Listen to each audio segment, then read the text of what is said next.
Did you know your body already knows how long you're gonna live after age 60? Not in some mystical way, not like a fortune teller, but through very specific signals that it's giving you right now, today, at this very minute, whether you're paying attention or not. And most people ignore these signals until it's far too late to do anything about it. They explain them away, they ignore them, they normalize them, they tell themselves, this is just aging. But it's not just aging, it's actually information, it's data, and it's feedback that you can pay attention to right now. I'm 63 and I fully expect to live well past 93. And I don't say that casually because I've seen what these signals look like up close. My mother, she lived until she was 93 and she passed away late last year. And watching her in her later decades and later years taught me something that I didn't fully understand while we were going through it, but I completely understand it now. Your body is constantly telling you how strong you are, how resilient you are, how independent you're gonna be, and how the next 10, 20, even 30 years are gonna go like. And not with words, but with small, everyday movements and behaviors that most people simply miss or they overlook or they intentionally ignore. Towards the end of my mother's life, I started noticing subtle changes in how my mom moved, how she walked, how she got up out of a chair, how steady she felt, how engaged she was with people and the world around her. And at the time, you tend to kind of like write those off. Well, she's getting older, she's 70, she's 80, she's 90, and it just happens. But looking back, those weren't just signs of age. They were signals. They were signals of strength, decline, and resilience about what was coming next. And since then, I've spent a lot of time digging into this idea. And it turns out there's a handful of really simple markers that are incredibly predictive of how long you're gonna stay healthy, mobile, and independent after the age of 60, 70, 80, and even 90. So in this video, I'm gonna walk you through 5 of the most important signals that your body is giving you right now and what they actually mean. But before we do, welcome to the UnRetired, where you're not done, but you're finally doing what you want. If you enjoy practical, real-world conversations and perspectives about retirement and noticing signals like this, well, please don't forget to like this video and subscribe to the channel. Now, I wanna be really clear up front.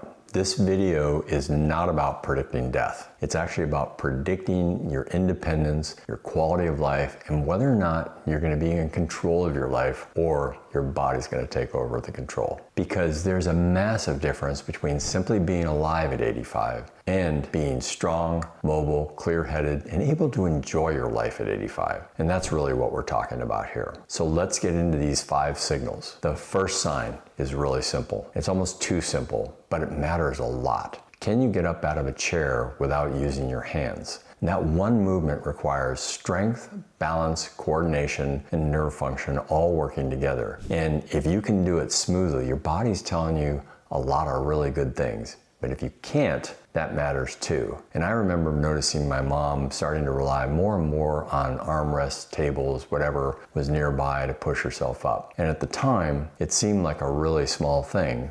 And looking back, it wasn't. It was a really clear signal that some of the underlying systems were starting to weaken.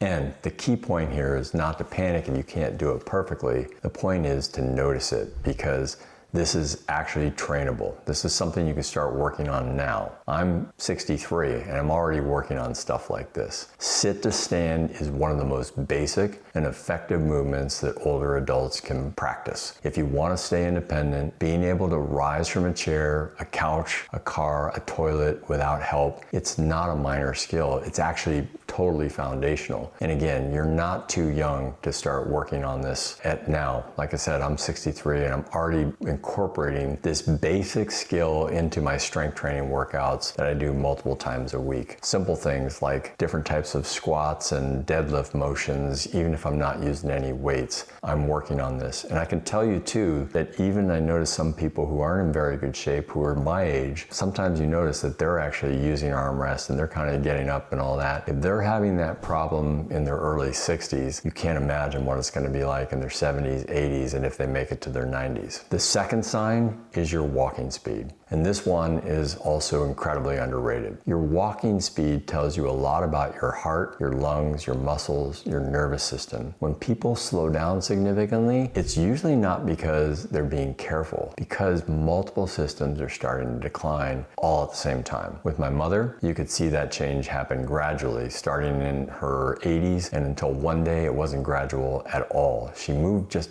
differently, much more cautiously, less confidently, and less fluidly. A lot of people explain this away and they just say stuff like, oh, I'm slowing down, or I'm just being careful. Well, maybe that's true, but maybe not. If your feet are barely leaving the ground, you're also shuffling more than walking. If you're consistently lagging behind people your own age, your body is giving you information. Walking pace is one of the clearest visible signals of overall vitality. And again, the good news is this is trainable. Walking speed can improve. Your endurance can improve. Confidence can improve, but only if you pay attention before the decline becomes dramatic. And again, I'm in reasonably good shape at age 63. I'm already thinking about this. In fact, one of the things that I've added into my walking routine is now I even jog a little. I don't really jog long distance, but I might jog 20 or 50 meters or something like that as part of my walking thing, just to kind of keep that mobility. Because it's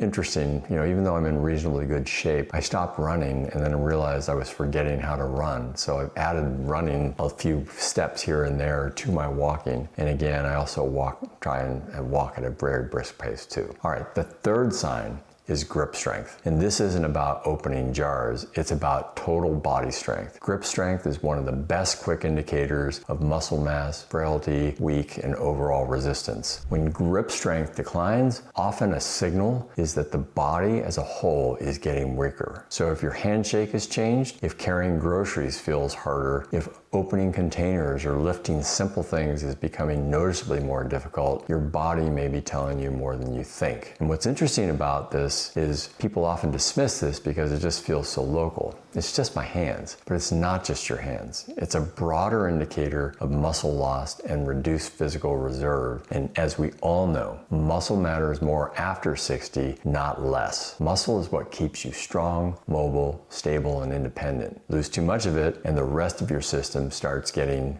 really shaky fast. And again, I'm 63, so I have noticed even in my 60s that my hand strength is not what it used to be. So I now have the little grippers, and I also have some rubber balls that would be a kid fidget or something like that, and I actually do little exercises regularly. And again, gripping is going to be something really important as I get older, because imagine when I am frail, I am probably going to need help holding rails or grabbing bars or something like that. I want to be able to have that strength. It's going to be super important as I get older. Now, this is a good place to pause, and I want to ask you something as well. Which of these 5 signs are you most aware of right now? Is it strength, walking, speed, grip, balance, or just overall energy and engagement? Drop it in the comments below. I read every one of these comments, and I can tell you from the activity in my comment stream on my videos that your experience or insights are also going to help somebody else who's thinking about the same things. The 4th sign is social and emotional engagement. And this one surprises people, but it matters just as much as any of the physical things that we're talking about too. One thing my mom did incredibly well, even into her 80s, was stay engaged. Conversations, relationships, staying mentally active, because being interested in people and what was going on around her made a difference. And you could see how much that contributed to her quality of life, until eventually what happened was many of her friends passed away and it became harder to do. And then all of a sudden she was losing these benefits of being engaged. Isolation totally changes people. It changes your mood, your energy, your cognition, your immune functions, and even your motivations. You can have pretty decent blood work and still decline faster than somebody who is connected, engaged, and mentally alive. Loneliness is not just sad. It's actually really stressful, and it's emotionally draining. And chronic stress takes a toll on your body. So one of the questions worth asking yourself is this: am I still engaged with life? Am I curious? Am I connected? Or am I quietly withdrawn? withdrawing. One of the conversations that we had with my mother a lot, particularly in her 80s, was if we could move her into a home where she'd be around other people. Because as I said, as people started passing away, it became harder for her to stay connected. There was nobody to talk to, and then it was also just harder in the 80s to be able to just go out and meet people. So we wished that she had chosen to be in a home or a community so she would have that engagement. In any case, this is something that you have to stay on top of as well for yourself. The fifth sign is balance. If your balance is off, your risk profile changes dramatically. Falls aren't just minor events after the age of 60 or 70. They can be totally life-changing. A loss of balance can lead to a fall. A fall can lead to fear, and fear can lead to reduced movement and withdrawing, which then creates even more weakness and even worse balance. It becomes a feedback loop, and most people don't take it seriously until something happens. And this is one of the reasons I believe so strongly in simple physical maintenance. Not extreme fitness, not proving something, just maintaining the basic capabilities that can move you through the world confidently. Can you stand on one foot? Can you walk without feeling unsteady? Can you step over things, turn around, recover if you trip slightly? Those aren't glamorous, but they matter. Here's a simple trick, that I do a couple times a week is I brush my teeth while standing on one foot. I mean, does that sound kind of silly and funny? It may be, but I'm also really working on my balance as well. Those are the 5 signals, but here's the big idea. None of these are death signals. They're actually feedback signals.